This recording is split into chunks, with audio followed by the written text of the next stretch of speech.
Hello everyone, welcome to my channel. तो आज हम देखने वाले हैं एसएससी एमटीएस का जो 12 फरवरी को एग्ज़ाम हुआ है फर्स्ट शिफ्ट का, उसका जीके जीएस क्वेश्चन।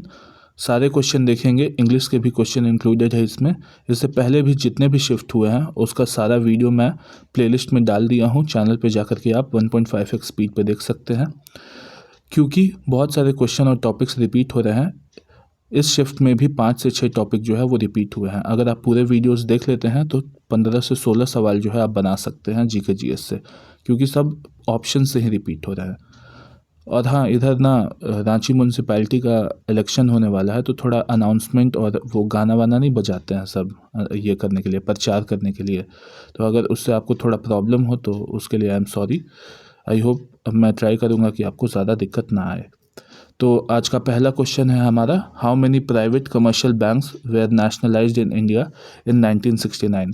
तो 1969 में भारत में कितने निजी विनिजीकरण बैंकों का राष्ट्रीयकरण किया गया था?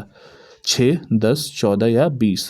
तो ये 14 प्राइवेट कमर्शियल बैंक्स को नेशनलाइज किया गया था इन 1969। ध्यान रखना है कि जो प्राइवेट कमर्शियल बैंक को नेशनलाइजेशन किया गया है वो 2 फेज़ में किया गया है। और जो एक प्री नेशनलाइजेशन, मतलब नेशनलाइजेशन के पहले 1955 में एक बैंक था इंपीरियल बैंक ऑफ इंडिया, उसका पहले नेम चेंज किया गया, एसबीआई किया गया, और एसबीआई पहला प्राइवेट कमर्शियल बैंक बना जिसे पब्लिक सेक्टर एंटिटी बनाया गया, मतलब एसबीआई को सबसे पहले नेशनलाइज किया गया। फिर दोनों फेज़ देख लेते हैं आपका नेशनलाइजेशन का। तो पहला फेज़ स्टार्ट हुआ 19 जुलाई 1969 को। इंदिरा गांधी जो है वो प्राइम मिनिस्टर थी और उन्होंने 14 प्राइवेट कमर्शियल बैंक को ये किया, पब्लिक किया। वो 14 बैंक का नाम याद रखने का ज़रूरत नहीं है, लेकिन याद रखना है कि पंजाब नेशनल बैंक था, कैनरा बैंक था, ये मेन बैंक था उस टाइम जिसे नेशनलाइज किया गया था। क्राइटेरिया क्या था? तो डिपॉजिट 50 करोड़ से ज़्यादा जिस भी बैंक का था उसे नेशनलाइज कर दिया गया था। ऑब्जेक्टिव क्या था? तो फाइनेंशियल इंक्लूजन का, गरीब तबका का लोग, ये गांव का लोगों को बैंकिंग सिस्टम में लाना, क्योंकि प्राइवेट बैंक सबको उधर फ़ायदा नहीं होता है तो उधर ब्रांच भी नहीं खोलता है गाँव तरफ, तो इसीलिए फाइनेंशियल इंक्लूजन के लिए किया गया था।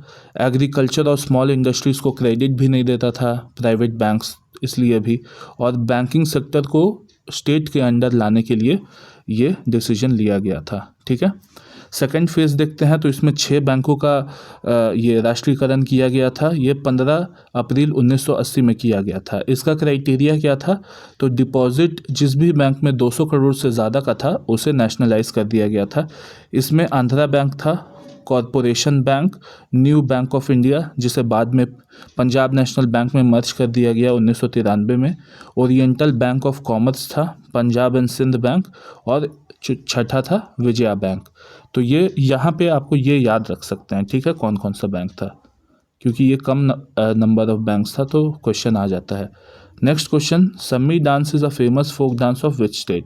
तो सम्मी नृत्य भारत के किस राज्य के एक प्रसिद्ध लोक नृत्य है? राजस्थान, पंजाब, हरियाणा या गुजरात? तो ये पंजाब का फोक डांस है। ठीक है, अब कुछ मेन फोक डांसेस देख लेते हैं पंजाब का। तो भांगड़ा मेनली मेल द्वारा परफॉर्म किया जाता है, गिड्डा मेनली फीमेल परफॉर्म करती है, झूमर डांस, मलावी गिड्डा डांस, लुड्डी, सम्मी डांस जिस पे हमारा क्वेश्चन है, किकली डांस, जागो dance gatka martial art dance है, बहुत इंपॉर्टेंट है, याद रखना है इसे, धमाल डांस ये भी इम्पॉर्टेंट है, जूली डांस एंड धंकारा डांस। ठीक है, इसमें से ये भांगड़ा, गिड्डा, मलावी गिड्डा, सामी, गटका और धमाल याद रख लीजिएगा, ये 6 बहुत इंपॉर्टेंट है। Next question, in which year was the treaty of Salbai signed? Salbai की संधि पर किस वर्ष हस्ताक्षर किए गए थे? 1775, 1782, 1792, 1802? तो ये 1782 में साइन किए गए थे। ध्यान रखना है 3 एंग्लो मराठा वॉर हुए। First Anglo Maratha war treaty of Salbai से एंड हुआ था, उस टाइम गवर्नर जनरल था वॉरेन हेस्टिंग्स।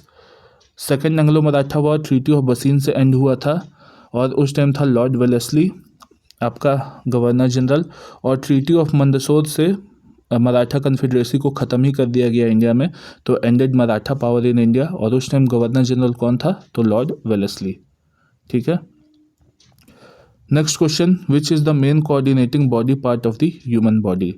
तो ह्यूमन बॉडी का मेन कोऑर्डिनेटिंग पार्ट क्या है? हार्ट, ब्रेन, किडनी या लिवर। तो ये बी हो जाएगा, ब्रेन जो है वो मेन कोऑर्डिनेटिंग पार्ट है ह्यूमन बॉडी का। अब पार्ट्स ऑफ ब्रेन देख लेते हैं और उसका फंक्शन।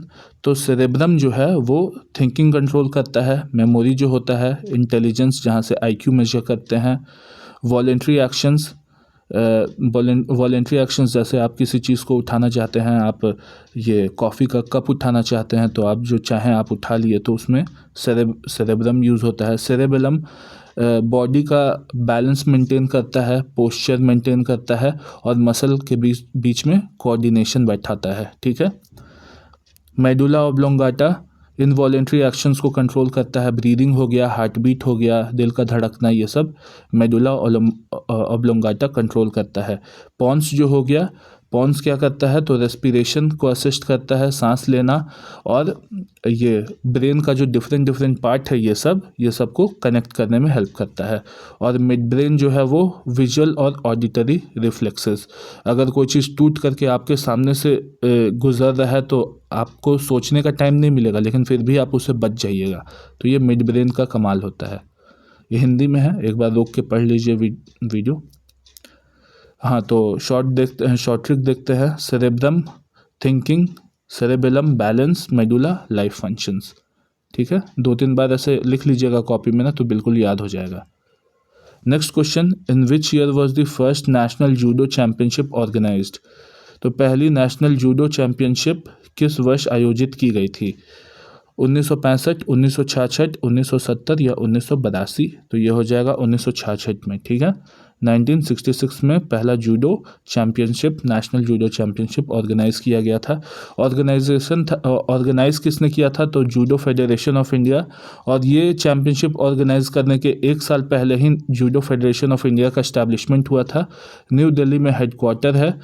एक और फैक्ट याद रखिएगा कि जूडो के फादर किसे कहते हैं? तो ये जापान के जिगोरो कानो को फादर ऑफ जूडो कहते हैं। ठीक है।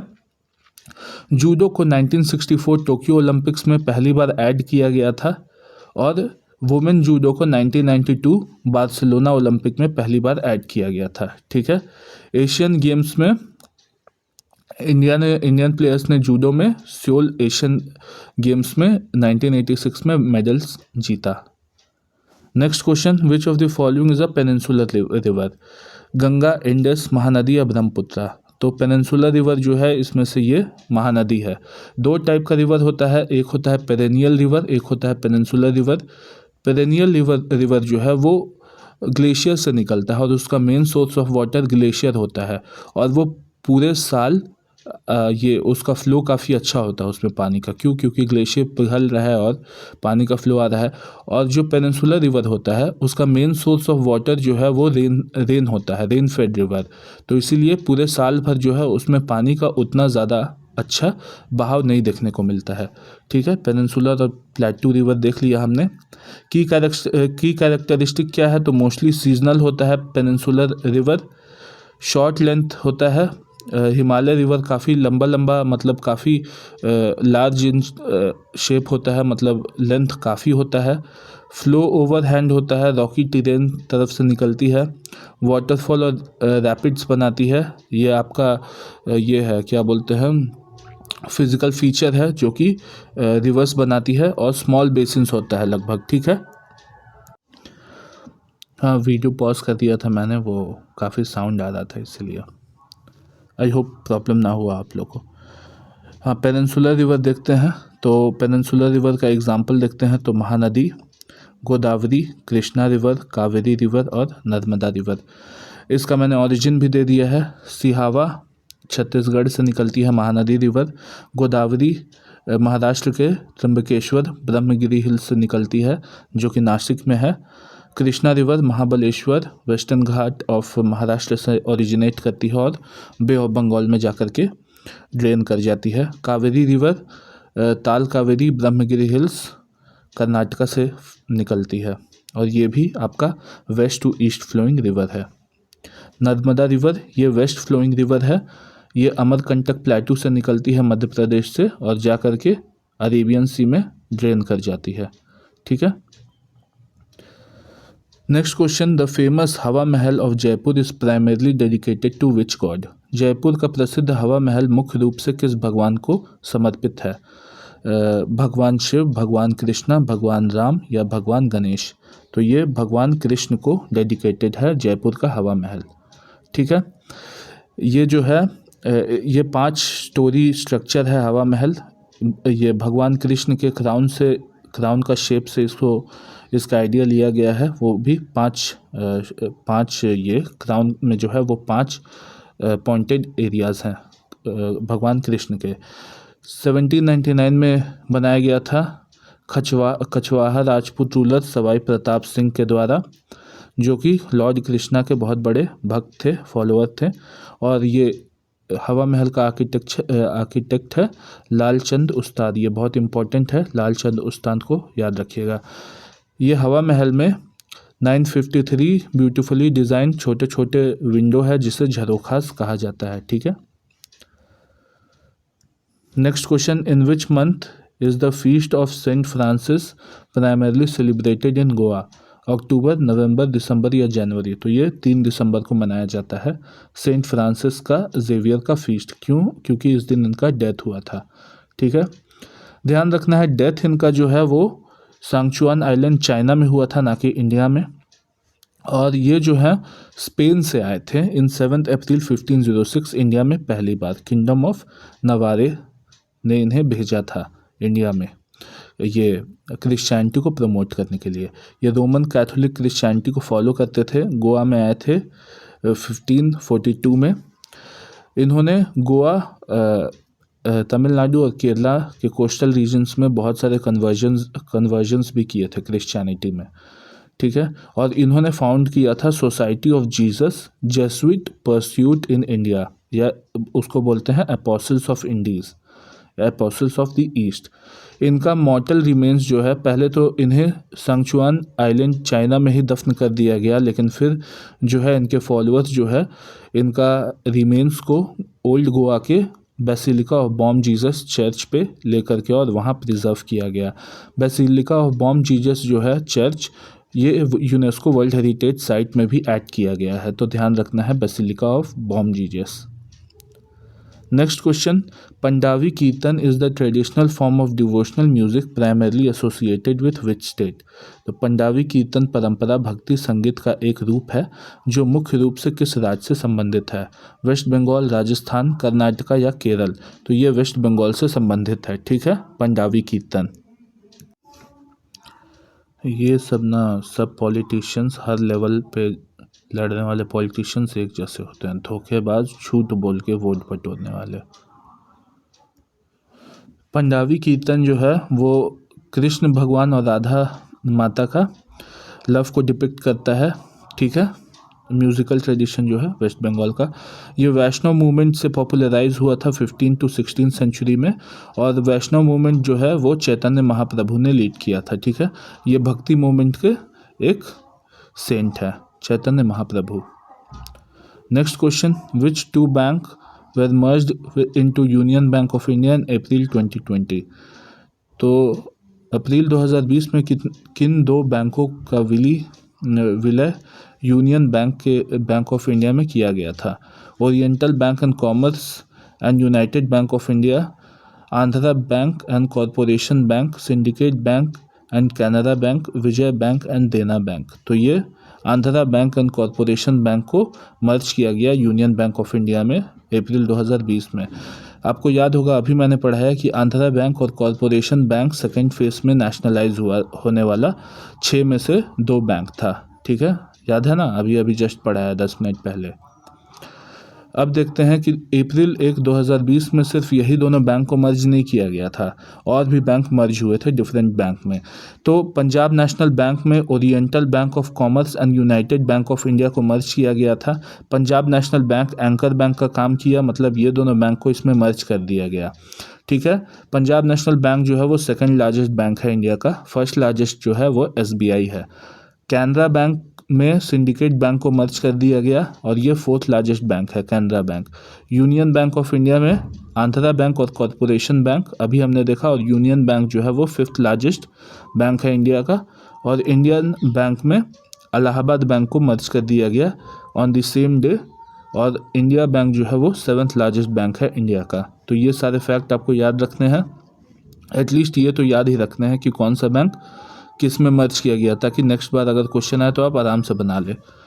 Next question, choose the word with the correct spelling for that can not be erased. Indelible, indelible, indeleble, इंडेलेबल।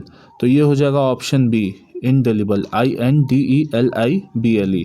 इसका मतलब होता है it can not be erased, मिटाया नहीं जा सकता। Next question, choose the word with the correct spelling for someone who complains in a bad tempered way. Querulous, querulos, querulous, querulous. तो ये हो जाएगा option A, QUERULOUS। Someone who complain in a bad tempered way, cranky बोलते हैं ना, cranky हो गया है, वही यही मतलब है। In which year was the census act enacted in India? 1947, 1948, 1951, 1955। तो ये ऑप्शन बी हो जाएगा, 1948 में सेंसस एक्ट को इनैक्ट किया गया था।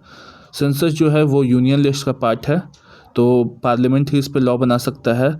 मिनिस्ट्री ऑफ होम अफेयर जो है वो सेंसस का एक्टिविटी देखता है। सी चंद्रमौली जो है वो आपके सेंसस के ये थे, चीफ थे। और देखते हैं तो सेंसस एक्ट में क्या था 1948 में, तो ये जो है लीगल फ्रेमवर्क प्रोवाइड किया था, conduction and population census in India. Central government को ये एम्पावर करता है कि सेंसस कंडक्ट किया जा सकता है, मैंने बताया यूनियन लिस्ट का पार्ट है। कॉन्फिडेंशियलिटी मेंटेन रहेगा, इंडिविजुअल का जो भी डेटा है वो कॉन्फिडेंशियल रहेगा और किसी को डेटा लीक के बारे में टेंशन लेने का ज़रूरत नहीं है। पेनल्टी का भी प्रोविज़न था, अगर कोई इंडिविजुअल फॉल्स इन्फॉर्मेशन देता है अबाउट इट्स कास्ट या कुछ, तो उसे पेनल्टी भी दिया जाएगा। और हर 10 साल पे फ्रीक्वेंसी था कि हर 10 साल पे डेसेनियल सेंसस कंडक्ट होगा। ठीक है, हिंदी में पढ़ लीजिए एक बार रोक के। Next question, what is the scientific study of human behaviour called? मानव व्यवहार के वैज्ञानिक अध्ययन को क्या कहते हैं? एंथ्रोपोलॉजी, साइकोलॉजी, सोशियोलॉजी या आर्कियोलॉजी? तो ये मनोविज्ञान, साइकोलॉजी कहते हैं ह्यूमन बिहेवियर के स्टडी को। ठीक है, ये बिहेवियर स्टडी को साइकोलॉजी, सोसाइटी के स्टडी को सोशियोलॉजी, एंशिएंट रिमेन्स जो भी मिलते हैं, जो गड़े हुए ज़मीन से निकलते हैं, उसे आर्कियोलॉजी कहते हैं, और ह्यूमन इवोल्यूशन एंड कल्चर को एंथ्रोपोलॉजी।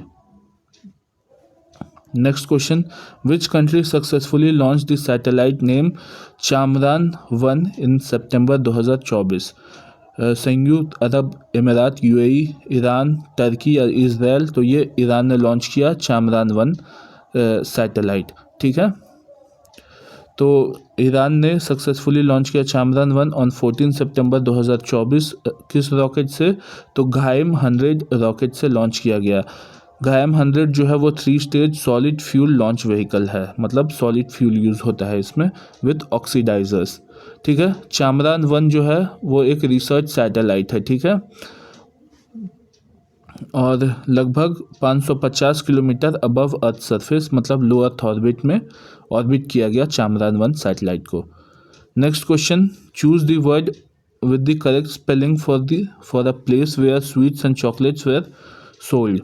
तो ये हो जाएगा कन्फेक्शनरी, कन्फेक्शनरी, कन्फेक्शनरी, कॉन्फेक्शनरी। तो ये हो जाएगा हमारा ऑप्शन नंबर बी, कन्फेक्शनरी। यहाँ पे मिठाइयाँ और चॉकलेट बेचा जाता है, कन्फेक्शनरी उसी शॉप को कहते हैं। ठीक है, next question, according to Indian census the population is divided into how many main category based of economic status of work? 2, 3, 4 या 5? तो 3 कैटेगरी में ये किया गया है, बांटा गया है इकोनॉमिक स्टेटस ऑफ वर्क। मतलब 3 तरीके के वर्कर्स होते हैं। पहला मेन वर्कर, जो कि एक साल में एटलीस्ट 183 दिन या 6 महीने काम करते ही हो। मार्जिनल वर्कर, जो 6 महीने से कम काम करते हो, मतलब 183 दिन से कम काम करते हो। नॉन वर्कर जो है वो कोई भी इकोनॉमिक एक्टिविटी में इंगेज नहीं है, जैसे होम मेकर हो गया, स्टूडेंट्स हो गया, या डिपेंडेंट एल्डरली पर्सन जो कि काम ना कर रहे हो। तो ये 3 कैटेगरी था economic status of work according to Indian census. ठीक है, याद रखना है ये क्राइटेरिया, याद रखना है कि एटलीस्ट 183 डेज तक तो काम करता ही हो मेन वर्कर, और marginal less than 183। Next question, what is the title of the biography of legendary Bollywood actor Prem Chopra? An unsuitable boy, Prem Naam Hai Mera, Khullam Khulla, the substance and the shadow. तो ये ऑप्शन बी हो जाएगा, प्रेम नाम है मेरा। प्रेम चोपड़ा का ये बायोग्राफी है। एन अनसूटेबल बॉय किसका ऑटोबायोग्राफी है? तो करण जौहर का। प्रेम नाम है मेरा, प्रेम चोपड़ा। खुल्लम खुल्ला ऋषि कपूर का है autobiography. The substance and the shadow Dilip Kumar का ऑटोबायोग्राफी है। करण जौहर वाला याद रखिएगा, अभी कैरी मिनाटी और करण जौहर का कंट्रोवर्सी चल रहा है, तो शायद ये क्वेश्चन पूछा जा सकता है। Next question, who was the first recipient of the Dada Saheb Phalke award 1969? Prithviraj Kapoor, Devika Rani, Satyajit रे या राज कपूर? तो देविका रानी जो है वो पहली अभिनेत्री बनी थी जो दादा साहेब फाल्के अवार्ड जीती थी इन 1969। दादा साहेब फाल्के अवार्ड में 15 लाख का अमाउंट दिया जाता है, एक लोटस दिया जाता है, golden lotus, cash price 15 lakh का, और एक शॉल दिया जाता है। दादा साहेब फाल्के अवार्ड जो है वो हाईएस्ट ऑनर है इंडियन सिनेमा में, मतलब हाईएस्ट ऑनर इंडियन सिनेमा का है। इस फर्स्ट पोस्टमसली रेसिपेंट कौन थे? तो पृथ्वीराज कपूर। पोस्टमसली मतलब मरणोपरांत कहा जाता है, मरने के बाद दिया गया हुआ अवार्ड। और ये पहला who was the Dada Saheb Phalke, तो ये जो है 1913 में first full length feature film बनाते हैं राजा हरिश्चंद्र। ठीक है, यही थे दादा साहेब फाल्के। और रिसेंट विनर देख लेते हैं करंट अफेयर्स के पॉइंट से। तो ये तीसरा पॉइंट देखिए, 55 मतलब अभी का सितंबर 2025 में मोहनलाल जो मलयाली फिल्म के बड़े एक्टर हैं उन्हें दादा साहेब फाल्के अवार्ड दिया गया। दृश्यम मलयाली फिल्म का जो दृश्यम है ना, उसी में इन्होंने काम किया है, मेन एक्टर, लीड एक्टर हैं। 2021 में 53वां दादा साहेब फाल्के अवार्ड वाहिदा रहमान को दिया गया, और 2022 में 54th दादा साहेब फाल्के अवार्ड मिथुन चक्रवर्ती को दिया गया। ठीक है, इसे कौन देती है? तो डायरेक्टरेट ऑफ फिल्म फेस्टिवल, जो कि ministry of information and broadcasting के अंदर आती है। ठीक है, next question, A specific category of style of web series, films or music characterized by a particular form, content or technique is known as epic, genre, anthology या prequel। तो genre जो है वो एक पर्टिकुलर टाइप का film, web series या music के category को कहा जाता है। जैसे कि आप पूछते होंगे किसी से कि तुम्हारा फेवरेट जॉनर फिल्म कौन सा है, तो किसी का क्राइम थ्रिलर होता है, किसी का जेल ब्रेक होता है, किसी का court room drama favourite genre होता है। तो यही होता है जॉनर। ठीक है, next question, choose the correct antonym of the word disgusting. तो डिस्गस्टिंग का एंटोनिम देखते हैं, रिपल्सिव, डिलाइटफुल, ओडियस या नॉसिएटिक। तो ये डिलाइटफुल हो जाएगा। ठीक है, डिस्गस्टिंग का antonym delightful. Next question, between which latitude do the trade winds blow in the southern hemisphere? 0 to 30 degree north, 0 to 30 degree south, 30 to 60 degree south, 60 to 90 degree south. तो ये ऑप्शन बी हो जाएगा, 0 to 30 degree south में, south eastern hemisphere में ये बहता है। ठीक है, ट्रेड विंड्स। इसका डायरेक्शन क्या है? तो साउथ ईस्ट से नॉर्थ वेस्ट की तरफ जाता है। जैसे आपको पता होगा, अर्थ का जो नॉर्दर्न हेमिस्फीयर है, जो इक्वेटर से नॉर्थ में आता है, वहाँ पे जो ट्रेड विंड्स है वो ये क्या बोलते हैं, कोरियोलिस फोर्स के वजह से राइट की तरफ डिफ्लेक्ट होती हैं, और साउथ में जो है कोरियोलिस फोर्स के वजह से जो विंड है वो ये लेफ़्ट की तरफ डिफ्लेक्ट होती है। तो याद रखना है, ये इम्पोर्टेंट पॉइंट याद रखना है। और यही जो है साउथ ईस्ट ट्रेड विंड्स बनाती है, प्राइमरली बिटवीन द इक्वेटर। अब ध्यान रखना है कि जो ITCZ है वो लो प्रेशर एरिया होता है, और जो ये आपका साउथ ईस्ट ट्रेड विंड जहाँ से ऑरिजिनेट करती है वो सब ट्रॉपिकल हाई प्रेशर होता है, सब ट्रॉपिकल हाई प्रेशर बेल्ट होता है। तो यहाँ से जो जाती है आपका लो प्रेशर की तरफ जाती है, ठीक है, ऐसे जाती है विंड जो है, मुड़ जाती है लेफ़्ट की तरफ। यहाँ आप फोटो में देख सकते हैं, ये हो गया आपका इक्वेटर, ठीक है, ये इक्वेटर हो गया, ये आपका सब ट्रॉपिकल हाई प्रेशर बेल्ट हो गया और ये लो प्रेशर है। तो विंड जैसे इधर जाएगी आपका लेफ़्ट डिफ्लेक्ट कर जाएगी ड्यू टू कोरियोलिस फोर्स, क्योंकि सदर्न हेमिस्फीयर में कोरियोलिस फोर्स विंड को लेफ़्ट की तरफ झुका देता है, ठीक है। तो यही हमसे पूछा गया था और यही ट्रेड विंड्स है, ठीक है, south east trade winds. Next question, Chandrayaan 3 lunar mission is primarily sent to study which part of moon and which scientific aspect? Far side of moon and finding water, thermal, physical and chemical composition of the south pole surface, oxygen level in the moon's atmosphere, possibility of human settlement on the moon। तो ये pretty self explanatory है कि हमने south pole के surface, chemical composition और physical feature को study करने के लिए साउथ पोल पे लूनार 3 मिशन या चंद्रयान 3 मिशन लॉन्च किया था। जहाँ पे लैंड किया था उस पॉइंट को शक्ति पॉइंट कहते हैं। विक्रम लैंडर था और प्रज्ञान रोवर था, ठीक है। पिछले शिफ्ट में भी चंद्रयान 3 से क्वेश्चन आया है, इसलिए इम्पोर्टेंट हो जाता है ये। अब देखते हैं कि नेक्स्ट क्वेश्चन देखते हैं, who are the primarily officials present at the mat to conduct an official wrestling bought? Only one referee and जज, रेफरी जज एंड मैट चेयरमैन, या ओनली मैट चेयरमैन? तो ये जो है रेफरी, जज और मैट चेयरमैन तीनों प्रेजेंट होते हैं रेसलिंग बाउट में, ठीक है। रेफरी जो है वो पॉइंट्स देता है, जज उस पॉइंट को देखता है, वेरीफाई करता है कि रेफरी ने जो पॉइंट दिया है वो सही है कि नहीं, और रेफरी और जज के बीच में अगर डिस्प्यूट हो पॉइंट को लेकर के तो मैट चेयरमैन का जो फैसला है वो आखिरी होता है और फाइनल होता है, ठीक है। तो यही 3 लोग प्रेजेंट होते हैं रेसलिंग बाउट में, officials, 3 officials. Aji Lamu folk dance is performed by the Monpa tribe in which Indian state? तो अजी लामू जो है वो अरुणाचल प्रदेश का फोक डांस है, ठीक है। Option C is the right answer. Aji Lamu जो है वो मोनपा ट्राइब के द्वारा परफॉर्म किया जाता है in Tawang and West Kameng district of Arunachal Pradesh, और इसे लोसार फेस्टिवल के टाइम पे परफॉर्म किया जाता है। ये एक तरीके का मास्क फोक डांस है, मतलब मास्क पहन करके परफॉर्म किया जाता है अजी लामू डांस। की फोक डांसेस देख लेते हैं अरुणाचल प्रदेश का। तो पोनुंग हो गया, बारडो छाम हो गया, बारडो छाम बहुत इंपॉर्टेंट है, याद रखिएगा। बुया हो गया, पोपिर, पासी कोंकी, छाव, वांगचो डांस बहुत इंपॉर्टेंट है, वांगचो याद रखिएगा। Aji Lamu, lion and peacock dance, lion and peacock dance question आ चुका है प्रीवियस शिफ्ट में। Tapu war dance, Rikhampada, Daminda, Ojele and Idu Mishmi ritual dance, ठीक है। तो इसमें से बारडो छाम, पासी कोंकी, वांगचो डांस ये इम्पॉर्टेंट है, ठीक है, और Popir. Next question, why did Siddhartha Gautam Buddha decided to renounce worldly life and become an acidic?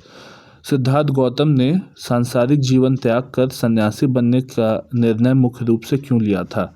To gain political power, due to family conflict, to find cause and cure of human suffering, to preach the Vedas? तो option C हो जाएगा, to find the cause and cure of human suffering.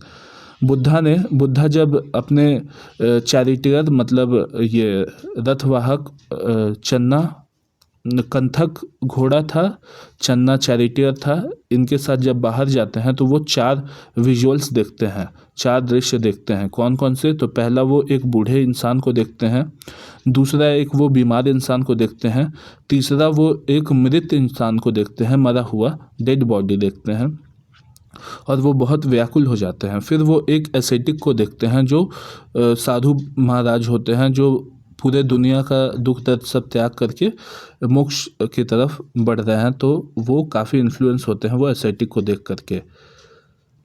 तो उसके बाद वो 29 के year पे renounce कर देते हैं सब कुछ, और वो निकल जाते हैं निर्वाण की खोज में, ठीक है।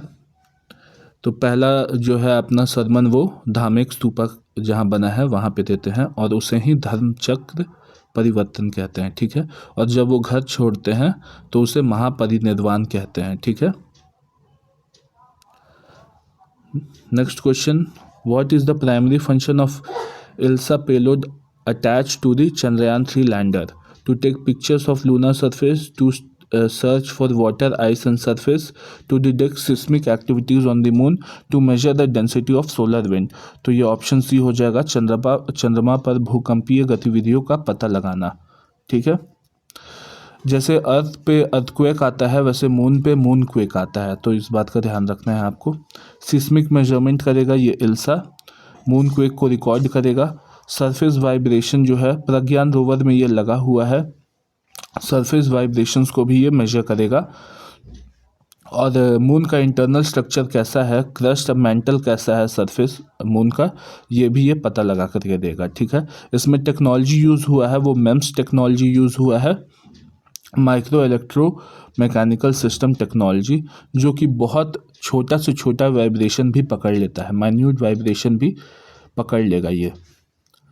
Next question, consider the following statement regarding cobalt. Jharkhand has deposit of cobalt, बिल्कुल सही स्टेटमेंट है। Cobalt is used in battery manufacturing, बिल्कुल सही है। लिथियम आयन बैटरी जो आजकल बहुत सारा ईवी में यूज़ होता है उसमें कोबाल्ट यूज़ होता है। कोबाल्ट जो है वो आपका रेयर अर्थ एलिमेंट भी है, ध्यान रखना है, ठीक है। तो हमारा ऑप्शन सी हो जाएगा, both 1 and 2 are correct. Hindi में एक बार देख लीजिए आप, क्वेश्चन वही सेम क्वेश्चन है। Next question, which of the following is an example of non contact force? तो नॉन कॉन्टैक्ट फोर्स का एग्जाम्पल क्या है? फ्रिक्शनल फोर्स नहीं, ये तो कॉन्टैक्ट फोर्स है। मस्कुलर फोर्स भी कॉन्टैक्ट फोर्स है। Both magnetic and gravitational force, बिल्कुल सही, ये आपका नॉन कॉन्टैक्ट फोर्स है, मैग्नेटिक और ग्रेविटेशनल फोर्स। टेंशन फोर्स भी आपका कॉन्टैक्ट फोर्स है।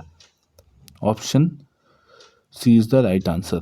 अब देखते हैं मेन नॉन कॉन्टैक्ट फोर्स के बारे में। तो gravitational force F is equal to capital G m1 into m2/r², ये है हमारा ग्रेविटेशनल फोर्स, जो दो मासेस के बीच में लगता है, अर्थ और मून के बीच भी लग रहा है।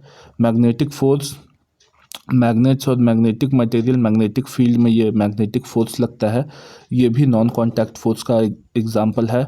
इलेक्ट्रोस्टैटिक फोर्स, जो दो ऑपोजिटली इलेक्ट्रिक चार्ज बॉडी के बीच में लगता है, वो आप बचपन में एक्सपेरिमेंट किए होंगे, कंघी को बाल में रगड़ करके पेपर से चिपकाना, वो इलेक्ट्रोस्टैटिक फोर्स का एग्जांपल है।